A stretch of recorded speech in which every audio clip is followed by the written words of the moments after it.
thanks for coming today. It's Brownbag. It's good to see you. My name is Bart Richter. I'll introduce our speaker in just a moment. I want to tell you about a few things, as usual, about what's going on with Priest later in the week. And the only thing I want to point out is we have on Thursday our first Turkish film this semester. And I'll spare you the agony of trying to pronounce the name in Turkish, but it's called The Butterfly's Dream. That's a bit of a change from what we originally, the movie that we originally intended to show. So if you got some older materials, it may show a different title there. But this is going to be from 7 to 9 p.m. in Bailey 318 on Thursday evening. And then if you're interested in our events, please grab an events listing that we've got over on the table here and put yourself on our list. You'll get a weekly update of what we've got going on in Greece this week. Our speaker today is Dr. Valeriy, who is from the Institute of History at the National Academy of Sciences in Uzbekistan.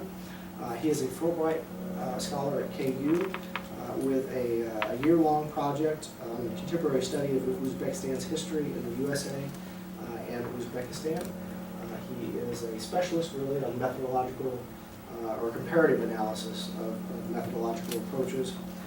And I want to thank him for taking the opportunity to speak at a number of different classes while he's been here at KU, as well as at other universities, and giving lots of different talks, sitting on various panels that we've had. So, today he takes as his topic the Korean diaspora in Central Asia. Thank you, Mark. Well, thank you. I'm here, and if you will not understand my English, there is PowerPoint presentation, and you can look at the screen behind me. Well, 30, 40 years ago, probably most of people out of the USSR didn't know about large Korean diaspora in this country. Even Koreans from Korea, they didn't know about that. Just maybe only very few NATO specialists about Korean minorities. Well, first Koreans came to Russian Far East in 1963. Few families crossed Tumangan River between Russia and North Korea, and they asked Russian officers to live in Russia.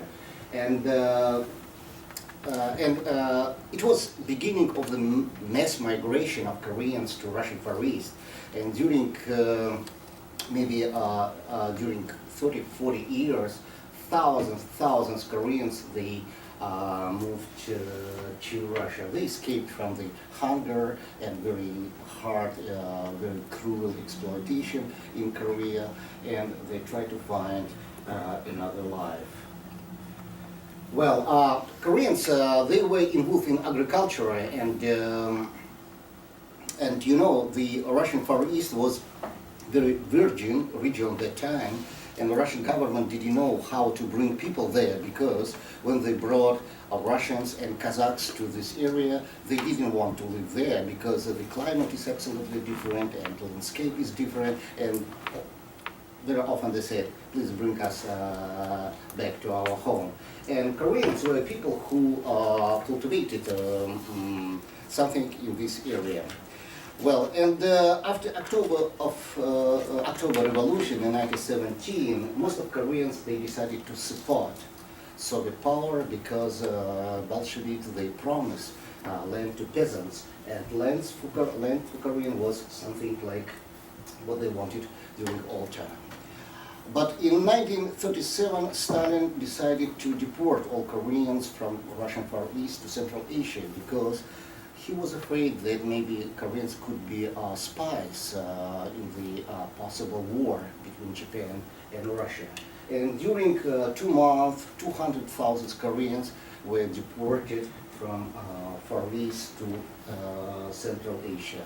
Well, it was absolutely new land, new climate, new people, Muslim population, and many people are dead because of disease and hunger.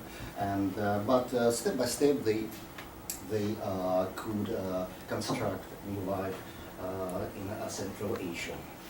And you know, Stalin didn't trust Koreans, and even he didn't allow to participate them with guns during Second World War. World War II. But some of Koreans, they participated in this war. They changed their family names, or they escaped because of different reasons and different ways how they could be in the battles between Russia and Germany and Japan.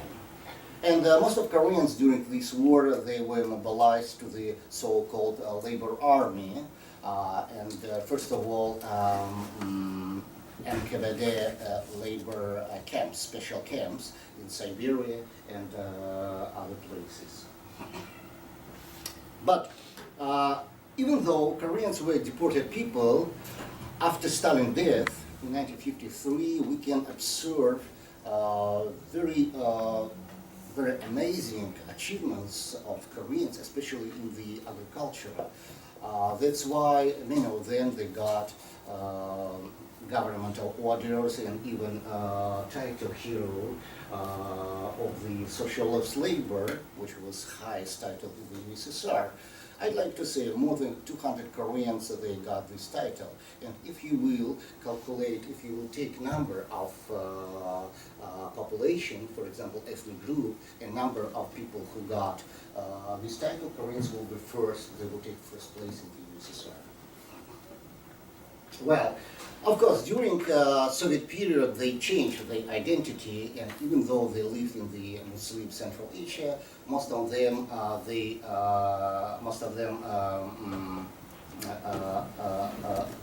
attended Russian schools, and Russian language became native language, and under umbrella of Russianizations, they changed the life. So even though they live in Central Asia, they look like Russian, not physically, but I mean codes of behavior rather than Central Asian people. Well, we usually talk about Koreans like model minority in the USSR. You know, this term is used in the United States too, but I can say that if we will compare with Japan, China, Canada, United States, Europe, where there are big Korean minorities, probably the Koreans of USSR will take first place. Because if you can see among them, members of government, and they occupy a very huge position, and other countries we will not see Koreans who occupy that kind of position. For example, in Uzbekistan, Vice Prime Minister, this is the second person after President.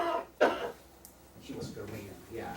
And a lot of ministers and vice ministers you can see, and in Kazakhstan too.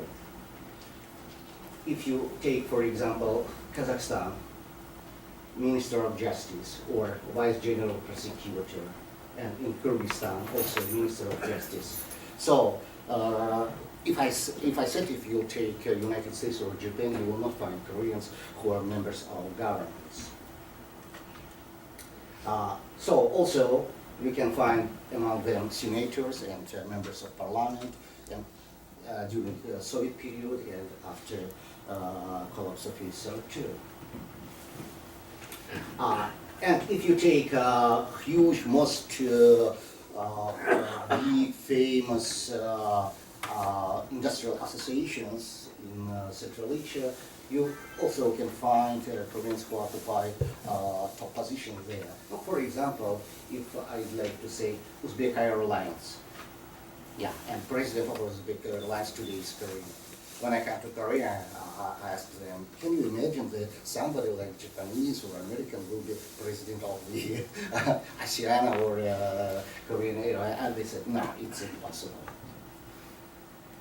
Well, we have now many banks, about 12 probably in Uzbekistan, but if you will see the 7 banks, you can see that, again, top positions are occupied by Koreans.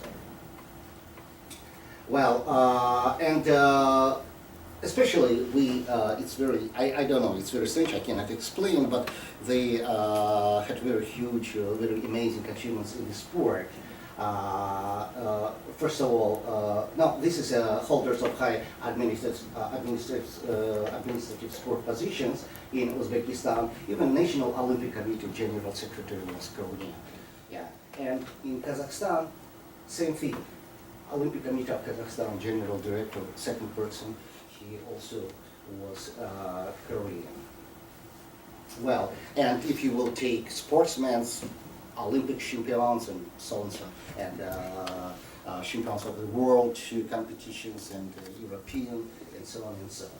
Well, question is how to explain this phenomenon of modern minority in the USSR. Usually people, very often they talk that Koreans, they are hardworking people, and they mention diligence, industry, because Korea is a very small country, and 70% of Korea are mountains, and a very small land, and the rice is very hard, very difficult plant. So to cultivate rice, especially in the area where most of territory is mountains, it's not easy. But there are another reasons, I guess, which can support to explain this phenomenon. First, as I mentioned that in Korea, Korea had lack of the land, I mean free land. And for Koreans who came to Russia, to the Russian Far East, they found out that there is a lot of virgin lands, which is like a dream for Koreans. Yeah. And second is, most of Koreans who moved to Russia were peasants, farmers. And in Korea, for them, it was not absolutely any chances to occupy any positions, for example, like to get education, even education. But education for Koreans was very, very important element because of very ancient Chinese influence. And when they found out that in Russia they can finish schools and even enter the universities, yeah, to be educated people, it was their dream. So, and they did everything to get that kind of positions. Well, and of course there is complex of foreigner and complex of deported people, because Koreans, they live in the alien ethnic environment, and they understood to get something, to apply something, you should hard maybe more than people around you. I remember my father very often told me that, for example, the highest mark grade in the USSR was 5. Yeah, and very often he said to me that if you want to occupy same position like Uzbek, you should get 6. Even though there is no 6, be sure, if you will have equal grades, you never will get this position. Well, and that kind of complex of the foreign people to be better than other people around you probably is a very important element of Korean mind and Korean behavior. And of course, they were deported people. It means that government didn't trust them. So they wanted to show and to prove people that they are not spies. And they're real Soviet people, people who work hard to construct communism and so on and so on. So they wanted to be like a normal, even better than normal Soviet people. Well, and of course we should talk about ethnic policy. Sometimes I see that ethnic policy in USSR is subject of the very strong critics. Yes, on the different stage of the Soviet history we can find something which can be really the subject of strong critics. But let's think about that. We should understand that if government, if the Koreans couldn't get that kind of achievements if government doesn't want. For example, if you take another discrimination policy, probably Koreans never could get that kind of achievements. And the basis of the ethnic policy was so-called friendship of peoples, when all peoples, representative of ethnic groups, they had equal or almost equal rights for education and for positions and so on and so on. And of course, one is a very important element, high rating of Koreans in the eyes of others. Why? Roughly the people in the Central Asia we can divide into so-called indigenous peoples and so-called people who recently migrated to this area. And there are different types of relations between within indigenous peoples, between indigenous peoples and migrants. For example, if you take indigenous peoples like Uzbeks, Tajiks, Kyrgyz people, all time they talk that they are brothers because they have common history, common religion, common rituals, and so on and so on. Yes, it's true, but at the same time, if you will talk with these people, you will find that there is very strong tension between these indigenous peoples. Because main question is who are more ancient and whose history is greatest. And Uzbek people will say the greatest people in the Central Asian history were Uzbek people or ancestors of Uzbek people. And Kazakhs and Tajik, they have absolutely another opinion. And for example, if you take ancient states in 9th, 11th centuries, Tajik people will say they were just Tajik states, they are not Uzbek states. Yeah, but Uzbek, they don't agree. So this question is very important, and because it's rivalry, you can see that kind of tension. Well, if you take, for example, Koreans, well, Koreans came to Central Asia. Before I'd like to say relations between indigenous people and Russians. And Russians, they invaded Central Asia in 19th century, and especially after the collapse of USSR, many indigenous peoples, they considered that it was not just invasion, but Central Asian peoples, they lost their own identity. And because of Russianization, they lost historical memory. And they think that Russians are very guilty in many, many things, and in many aspects. Well, but Koreans came to Central Asia as deported people, not like conquerors. And of course, when they lived, they had no homes, no food. Yeah, Uzbek people, they had some feelings of pity. Many minorities who lived in Central Asia at that time, they showed that they are not going to live forever. For example, Greeks who escaped from the fascist dictatorship in Greece, they said, yeah, just when democratic forces will come to power, we will move to Greece. Crimean Tatars, they said, Crimea is our historical motherland. Today or tomorrow we will come back. Jewish people, Germans, Russians, and so on, so on. But Koreans said, this is our new motherland. We are not going to move anywhere. So, and Uzbeks or Kazakhs, around Koreans, they appreciate that kind of position.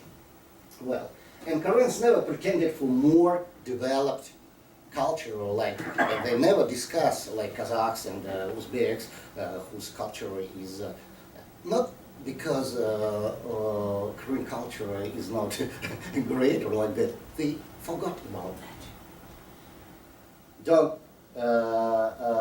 Don't forget that Koreans came and many of them were uneducated people. They came in the 19th century. And what we talk about the people who were already born in Uzbekistan, they didn't know about Korea. It was like foreign country for them. Well,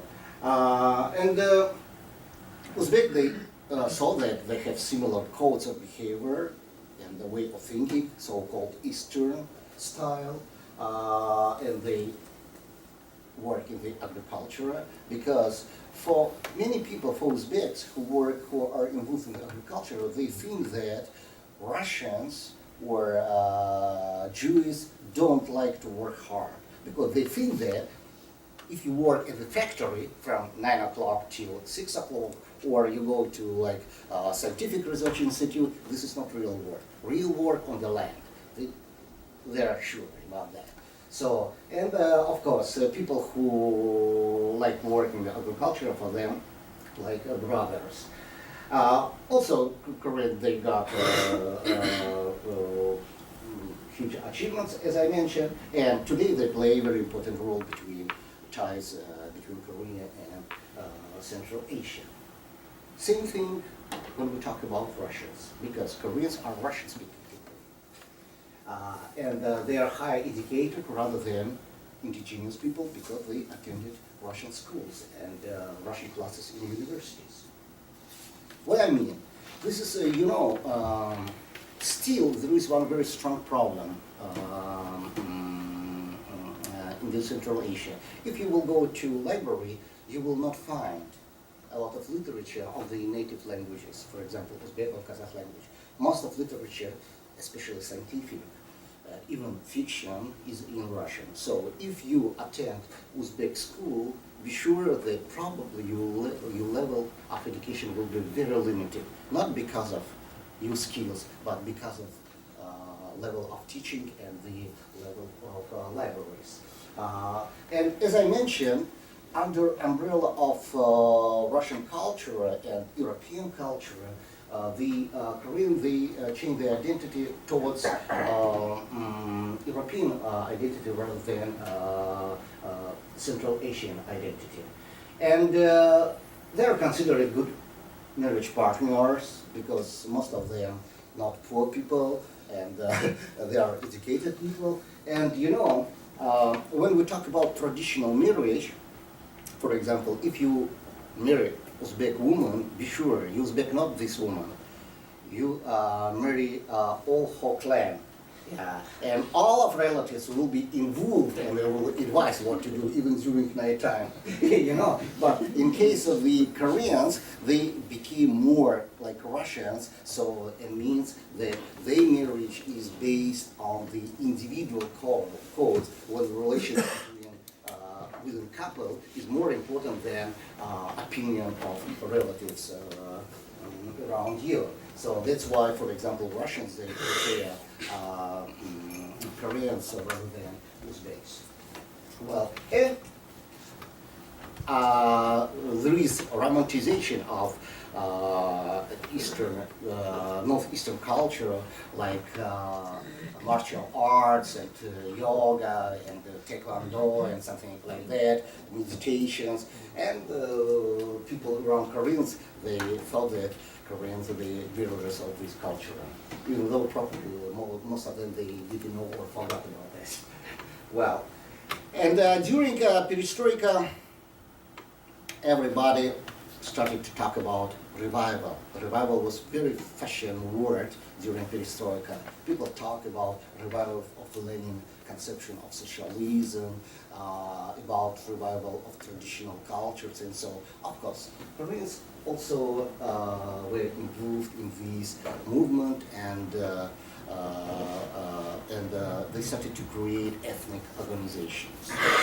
Question is that, what is revived? And because, for example, leaders of the Korean organization, they usually talk about cultural language and so on, but really they seriously don't think about that. But if we will start asking what is revived, we can see that it's not an easy question, because revival can be understood like rebirth. It means you come back to something which you lost already. And what Korea lost? They lost traditional culture, farmer culture of the 19th century. If you are going to revive that kind of culture, probably this is utopia. And probably most of Koreans will not want to come back to that kind of culture because of change of time.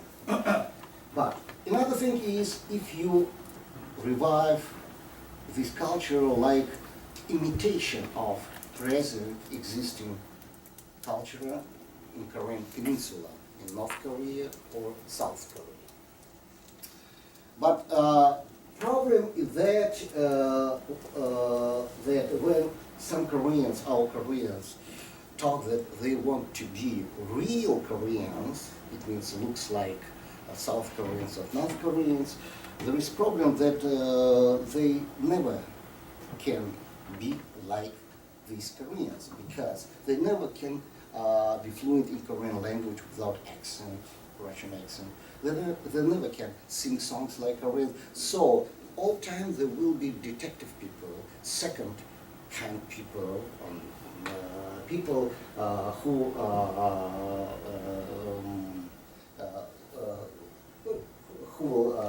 will be second sort people. So, and revival can be understood like self-development when Koreans can be developed without pressure from external forces. Well, after collapse of USSR, Koreans understood one thing, that in the USSR it was single community, and we could talk about the ethnic subgroup, Koresaram or Soviet Koreans. But today Koreans live in the independent states, in Kazakhstan, in Russia, Uzbekistan, and so on and so on. And step by step you can see that there are a lot of new change in the local communities. And finally, we can ask questions. Should we talk about Koresaram, so it means like about one people, or many peoples? It means that it means the new changes, distinguishing changes in this community. And there is another thing that today there is very strong competition between states in Central Asia, for example, between Kazakhstan and Uzbekistan. Who is first, who is leader in this region? Of course, Koreans, they also are involved in this process. And if, on the one hand, there is problem of the fighting between states, and on the other hand, there is problem of consolidation of divided Koreans. And of course, in this situation, Koreans prefer to follow state policy. They want to be loyal to their governments, and because of that, the split in the Korean, among Koreans of Central Asia become bigger and bigger. Well, and also there is problem that leaders of Korean minorities, they also involved in this big game, because namely leaders of Korean minority are senators and members of parliaments today, and most of them huge people, very, very rich people. For example, in Kazakhstan, according to magazine Forbes, during many years, the richest person is Korean, King Vladimir, who has about $4.4 billion. Yeah, of course, all of them, they cannot any confrontation with government, and they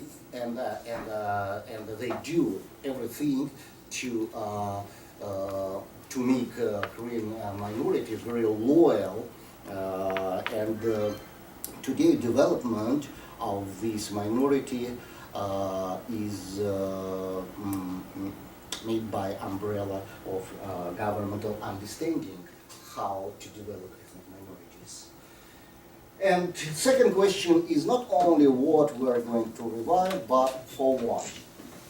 Well, to be Korean, and I also mentioned that this is a not easy question, and what it means to be Korean. When South Koreans or North Koreans come to Uzbekistan, very often they say that we are not enough Koreans. It means we lost our language and we must studied this language, we lost our culture, and so on, and so on, and so on. But for many Koreans, but question that it should be like a collective paradigm or the choice of the individual, because if we will follow to the principle of collective paradigm, it means that we should support everything which is related to Korean culture. We should support South Koreans who come to our country, and so on and so on. But you know, when South Koreans came, first South Koreans came to Uzbekistan, because of that kind of position, I'm sorry, we are not real Koreans. We lost something. So, and they decided that they should teach Koreans how to live. And even very uneducated businessman with $200, he could say to member of National Academy of Science how to live and what it means to be Korean. And in the beginning, all Koreans, our Koreans, they decided to follow South Koreans, but later, step by step, I see that many of them, they now have a very critical position concerning Korean culture, their mind, their education, and so on and so on. Because Soviet Korean, they belong to the system of education, which is considered one of the best in the world, and they have very, very wide world outlook. But in case of the Koreans, I mean from Peninsula, most of them, they have very, very narrow focus and narrow level of education. Well, today there is another problem of survival of Koreans like Russian-speaking individuals. After collapse of USSR, you know that we can say that many political processes are constructed under nationalism umbrella, and this is first of all introduction of state languages like Uzbek language, Kazakh language, and so on. And many administrative positions today are occupied by representatives of so-called titular nation. So it means that space for minorities, space to realize themselves became more narrow, and because most of representative of ethnic groups in Central Asia, they don't know Kazakh or Uzbek language because they know Russian language. And language is a very big problem, because if you are a member of government or if you occupy position, state position, you should know language, because all documents today are written on state languages. So because of these reasons, many, not only Koreans, but including Koreans, they lost their positions, and today we can see when they move from the state area to the private business, to the area where there is no problem of state pressure concerning language or something like that. So we can say that comparing Soviet period, they are losing their positions. Well, question what to do. Today there is very strong migration from Central Asia to other countries. First of all, to Russia. And there are three strategies which I can observe among Koreans. First is to follow passive adaptation. People don't want to change something because they have friends. They created own world where they live. For example, in case of TV, no problem. They use cable channels. They have friends, relatives. Most of people they understand Russian language, so they continue their previous life.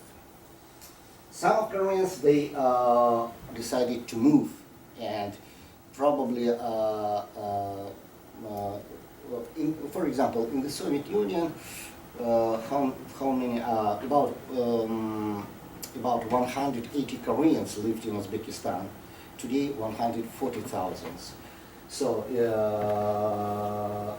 and many of Koreans they moved from Uzbekistan. But some of them decided to, not many, but some of them they decided to follow active position, active adaptation. So they started to learn Uzbek language, and they are trying to create new identity, multi-identity, like Korean, Russian, Uzbek identity in themselves. And there are many Uzbek friends among them. They want to be incorporated in the Uzbek environment.